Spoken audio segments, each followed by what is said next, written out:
sign.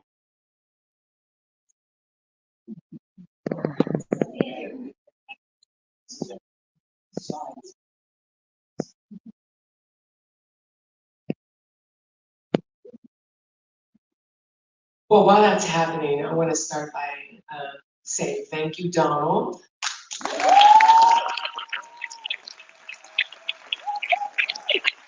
Thank you for your insanely creativity, and ask you to share with the audience a little bit about the insidious trilogy. What? Insidious trilogy, and where this fits into these works and why Emmett Till ended up being the subject matter. Or Mamie Till, I should say. Yeah. Yeah. The Insidious trilogy is a trilogy of works that focus um, on aspects of the Jim Crow era. The first piece in that group of pieces was A Strange Fruit, which focused on lynching. And then this piece was actually the second. And then the third was called Targeted. Targeted was focused on the idea, something that kind of happened after the shootings in Buffalo, New York, about the whole notion of the replacement theory, where white supremacists believe that Black people, immigrant people, non-white immigrants are coming to the country to replace them, so that eventually the country will become, as they say often, will be like Brazil, where there's no distinction between races and ethnicities. And so I grew up I was born in 1945, so I grew up in the middle of Jim Crow.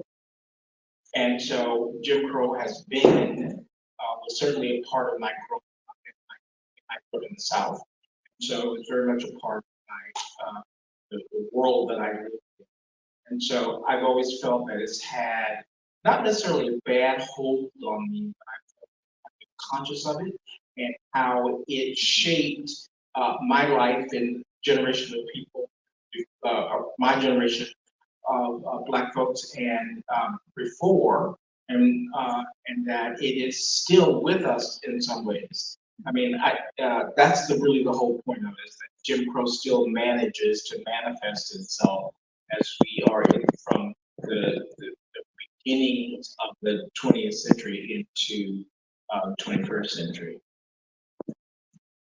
So let's go back and have them introduce themselves. I'm sorry. Can you pass the mic all the way over? Hi, I'm Nina, and I'm a guest artist.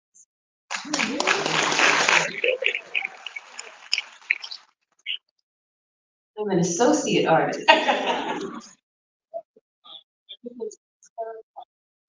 The distinction, if you danced in the company before, previously as Nia did, then you are beyond guest. You are, yeah. And so then, what? There's a few alumni in the audience. Yes, okay.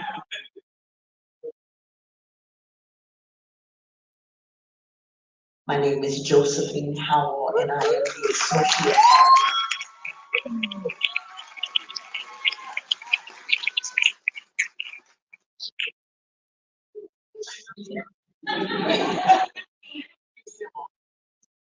My name is Serene Wong. I am a core company dancer with Spectrum this year, and this is my second year in the company.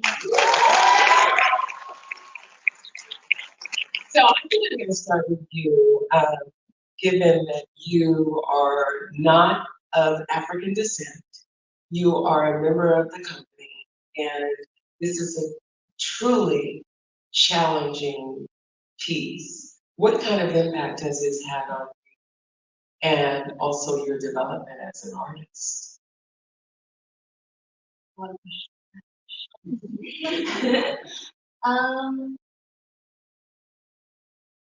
Yeah.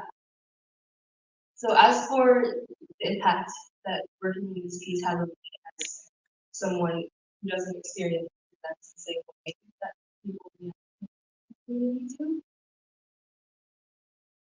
I definitely have grown up. I grew up in America. I was born and raised here, and I've had uncles tell me that when I applied for jobs to write a resume, that I was born in California, and this would be because that's not true for him. And so my family has grown up feeling of otherness in this country. And that's definitely impressive. Growing up, like, definitely, well, you have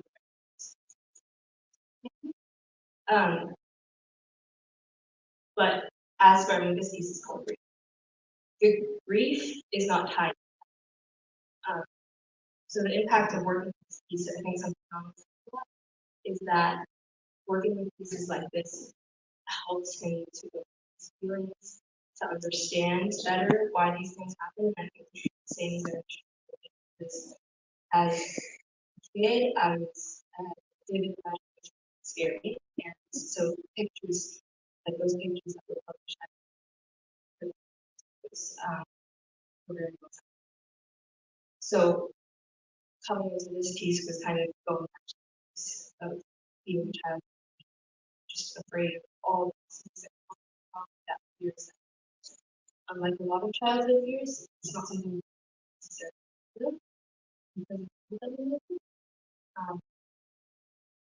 but I do actually really love to do pieces like this for that reason. You get to feel because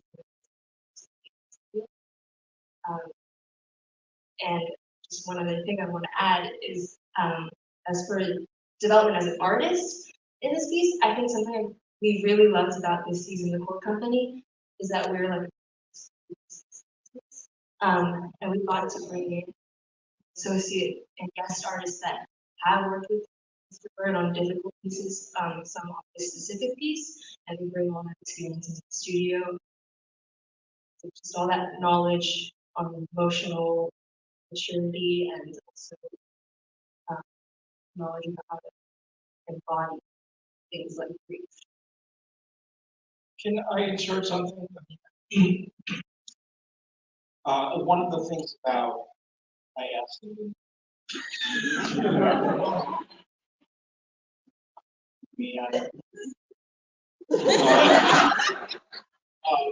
One of the things about these pieces, and also it is in the company, is that I started to, I look at, consider how I think about not think about one. So, for example, Serene's is Chinese, and so one of the things that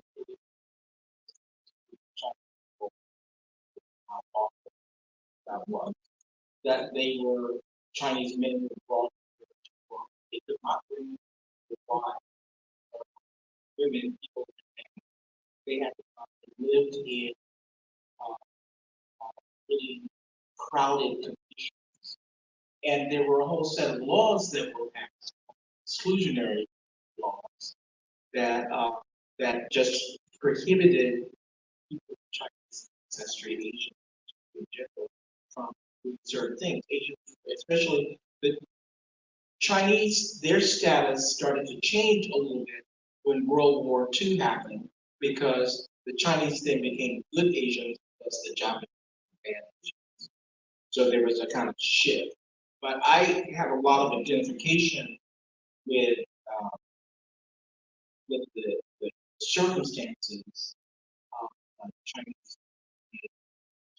Chinese American history. Because there are parallels. Certainly, it's not about comparing. Suffered the most. Yeah. Yeah. We're not doing the oppression. I do want to ask you, Nia, you've been in all of the pieces, correct? You were not in Targeted, but you were in Strange Fruit. you were shot. Yeah, a lot of hard work. Um, what, how do you come into this work, I guess, you know, having this history, knowing the knowledge of the history of our country, how do you enter? I think that when I first came in 2016 and preparing to do shop, I probably was at a place in my life, and this is probably true still, where I am more curious and driven by history than I am willing to close my eyes to it. In fact, I'm probably one of those people that wants to know more. And I think that probably comes from, the fact that my family, like so many other Black families, there's an amount of history that we hold and not pass through people, and there are just some gaps for whatever reason, either migration in the stories maybe didn't come, or trauma in terms of reliving and telling those things. And so I think that using movement and choreography has been a sort of solution for me to tie together, to weave together those gaps, not only for myself, but for the community that I'm part of. And so I don't turn from it. It is not something that scares me. Though some of the history can be hard to hold, but it's never something that I've ever been afraid of. And I think that's also, because of who raised me. My family was very serious about history and learning it and telling the stories and repeating the stories. And, do you remember I told you about this? I'm like, yeah, I remember you told me about it. But that makes me wonder what level of research do you embark upon once you know what it is you're going to be working toward. And it's not just the physicality of it, it's also the mentality. Yeah, and definitely over time, you start to develop a certain set of either personal or collective practices in order to dive into work like this. And I think unfortunately with artists like Mr. Bird, people who are asking the questions of how do you take people who are collaborating on a creative project and ask them to hold this particular story or set of stories for a certain amount of time. And then also how do you help them when the stage, doors close and they go. So what are we offering? And I think along the years I've collected tools for myself that help me navigate. It's never easy, but certainly as an artist, I'm not about to say no to something